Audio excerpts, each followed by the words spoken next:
When we think of heroes in World War II, the images that often come to mind are of seasoned soldiers storming battlefields or strategists, plotting daring operations from behind the lines. But history has a way of hiding some of its most extraordinary stories in the shadows. And one of the most haunting is the story of a boy so young that the world barely considered him capable of resistance. He was no older than 13 when the German occupation of France reached its darkest days. Yet circumstances thrust him into a world far beyond his years. The streets he once played in, the small villages he had wandered freely, became a landscape of danger, fear, and oppression. Families were torn apart. Neighbors disappeared in the night, and the air itself seemed heavy with suspicion and danger. Amid this chaos, a boy with nothing but courage and an unshakable sense of duty made a choice that would define him. No one handed him a uniform, no one handed him a rifle. He was not a soldier in the traditional sense. The adults around him, both family and members of the resistance, understood the harsh reality that a child simply could not wield a weapon in the same way they did. But they also recognized something invaluable: a sharp mind, an observant eye, and a heart willing to risk everything. So instead, they gave him what they could: a simple shovel. To anyone else, it would have seemed absurd, even laughable. How could a child fight the Nazi occupation with a tool meant for digging dirt? Yet in that shovel, he found both agency and identity. It became a symbol of his involvement. A small but powerful reminder that even the youngest among them could contribute, could resist, and could survive. As the days turned into weeks, and the weeks into months, the boy learned quickly. He learned which streets were safe to pass through, which homes offered shelter, and which paths were watched too closely by the enemy. He observed the routines of soldiers and collaborators alike, memorizing patterns, noticing weaknesses. Every trip he made, every message he carried, every bit of intelligence he delivered became a tiny but essential thread in the tapestry of the resistance. His small size, which might have seemed like a disadvantage, often became an asset. People overlooked him. Soldiers underestimated him. And that gave him the edge he needed to navigate a world that had suddenly become unbearably dangerous. But beyond the tactical lessons, there was a far more profound transformation happening. This boy, barely entering adolescence, was learning what courage really meant. Not the kind that's written about in history books or commemorated with medals, but the quiet, stubborn courage of surviving against impossible odds, of doing what had to be done even when fear threatened to overwhelm. His childhood had been stolen by war. Yet in that loss, he discovered a resilience that would make his story unforgettable. This wasn't just the story of a young boy with a shovel. It was the story of an extraordinary human spirit that refused to be broken. A spirit that would leave a mark on history, even if the world almost forgot it. At first glance, a shovel seems like an almost laughable choice of weapon in a war defined by guns, grenades, and tanks. Yet, for the youngest fighter of the French resistance, it became so much more than a simple tool for digging.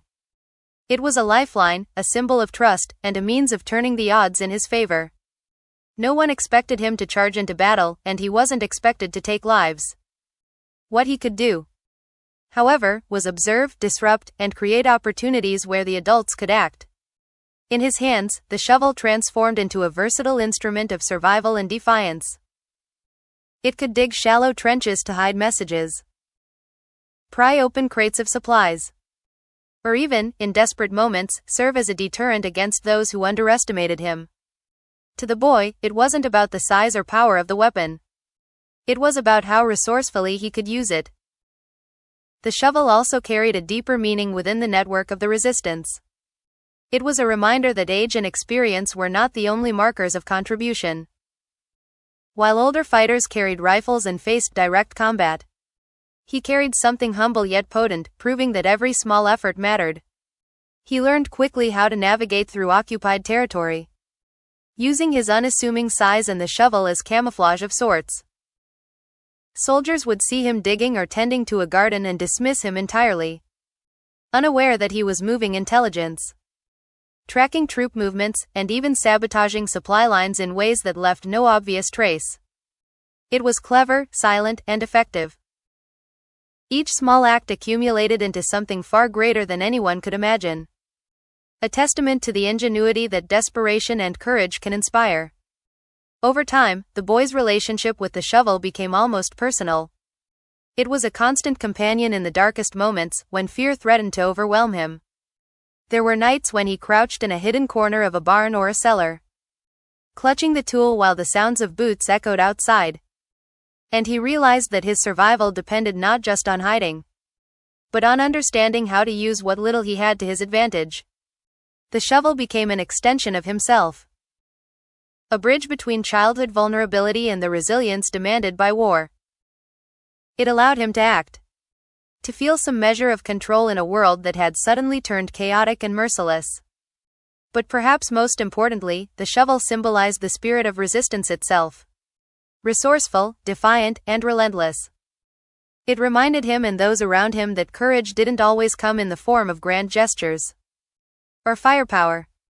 Sometimes it came in the quiet, inventive ways that ordinary tools were transformed into instruments of hope and defiance. Each dig, each scrape, each subtle act of sabotage reinforced the truth that even the smallest, most underestimated fighter could leave an impact on the course of history. And in that simple tool, the boy discovered a power that no enemy could take away. A power rooted not in violence, but in ingenuity, persistence, and an unwavering commitment to fight, in whatever way he could, for freedom. As days turned into weeks and weeks into months, the boy's world became a delicate balance between fear and determination. Each day brought new challenges, and survival demanded more than courage. It required intelligence, intuition, and a keen sense of timing. With only a shovel and his wits, he began performing acts of resistance that, while small on the surface, carried immense weight in a country under occupation. He became a silent observer, a messenger, and a quiet disruptor in a landscape where any misstep could be fatal. He learned the movements of soldiers, the routines of collaborators, and the hidden paths through forests and villages that allowed him to move unseen. Each act, no matter how small, contributed to the larger effort of resistance. And the boy quickly understood that even tiny actions could ripple outward in ways that changed lives. Delivering messages was one of his most vital responsibilities. In the chaos of war, a note passed safely from one safe house to another could determine whether a planned sabotage succeeded or failed, whether families went hungry or survived, whether lives were lost or saved. He carried these notes tucked carefully in his clothing, moving quietly through streets patrolled by enemy soldiers, feeling the weight of responsibility pressing on his young shoulders. Every glance over his shoulder, every cautious step, reminded him that the smallest mistake could mean capture, or worse. Yet he persisted, driven by a sense of duty that far exceeded what most adults could imagine in a child. Sabotage became another critical aspect of his contribution. With his shovel, he disrupted supply lines, loosened crates of provisions, and found ways to slow down the enemy without ever drawing direct attention to himself. The act of resistance was not always dramatic. It was often quiet, meticulous, and painstakingly slow. But in these small interventions, the boy became a crucial part of the fight for freedom. Each successful act, no matter how minor it seemed, boosted the morale of those around him and demonstrated that courage was not measured by age or strength, but by determination and ingenuity. Even in moments of extreme danger, when the threat of capture or betrayal loomed, he discovered resilience he didn't know he possessed. Nights spent hiding in cellars, crouching in attics, or slipping through shadowed alleys honed his instincts. The fear that once paralyzed him transformed into a steady vigilance, a constant awareness that became second nature. He learned to read situations, anticipate danger, and act decisively when necessary. His contributions might have been overshadowed by older, armed fighters in history books, but in reality, they were no less essential. Through it all, the boy remained remarkably human. He laughed when he could, found small joys in fleeting moments, and carried the weight of his experiences with a quiet dignity. His story reminds us that heroism is not always about grand gestures or famous victories. Sometimes, it is found in the patient, persistent acts of courage performed by those society underestimates most. Each message delivered, each path navigated, each subtle act of sabotage was a testament to his bravery. And together, these small acts became threads in the vast tapestry of resistance that ultimately shaped the fate of France. As the war finally began to turn and the grip of occupation loosened, the boy who had once walked the streets of France with nothing but a shovel found himself in a strange kind of silence. The roar of battle faded. Soldiers retreated, and the cities and villages slowly tried to breathe again. But for him, the end of the war didn't erase the memories or the experiences that had shaped him so profoundly. The nights spent hiding, the messages carried under the watchful eyes of enemy patrols, the small acts of sabotage that went unnoticed by history books. All of it remained etched in his mind. He had survived. Yes. But the world had moved on, as if he and countless other children who had fought alongside adults had barely existed. History has a tendency to remember the grand, the spectacular, and the obvious. Monuments rise for generals and victories. Textbooks highlight battles and strategies. And yet, the countless quiet acts of bravery performed by those who could not carry rifles or lead battalions are often overlooked. The boy with a shovel falls squarely into that category. His contribution, like that of many young members of the resistance, was never measured in medals or parades. It was measured in lives protected, messages delivered, and moments when courage quietly altered the course of events. His story reminds us that war is not just a story of armies clashing. It is a story of ordinary people, sometimes children, who risk everything to stand for what is right. Looking back, it becomes clear that the true heroism of the boy was not only in the acts themselves but in the spirit he carried through them. He embodied the resilience and determination that defined the resistance. The refusal to accept oppression even when the odds were impossibly stacked against him. In many ways, he was the living proof that courage doesn't always roar. Sometimes it whispers, hidden in the shadows, in the quiet footsteps of a child moving unseen through a dangerous world. His youth, which could have been a limitation, became a strength, allowing him to act where adults could not, to slip past danger where others were caught, and to leave a mark on history that, though invisible to most, was no less real. The story of the boy with the shovel is a reminder that war leaves scars that are both visible and invisible.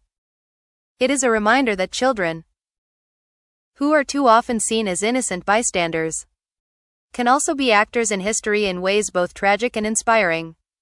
And it is a reminder that the human capacity for courage and resourcefulness can appear in the most unexpected forms, in the hands of someone we might underestimate. While the world may have largely forgotten him, remembering his story allows us to honor not just his bravery but the countless other young fighters who contributed silently, courageously, and selflessly. Ultimately, the boy's legacy is not found in recognition or fame, but in the enduring message that heroism can be quiet, creative, and profoundly human. It tells us that even the smallest acts of courage, performed with unwavering commitment, can ripple outward and shape the course of history. And it reminds us that every life, no matter how young or seemingly insignificant, can leave a mark on the world when guided by purpose, determination, and an unbreakable spirit. The boy with the shovel may have been forgotten by history, but his courage, ingenuity, and resilience are impossible to ignore once the story is told.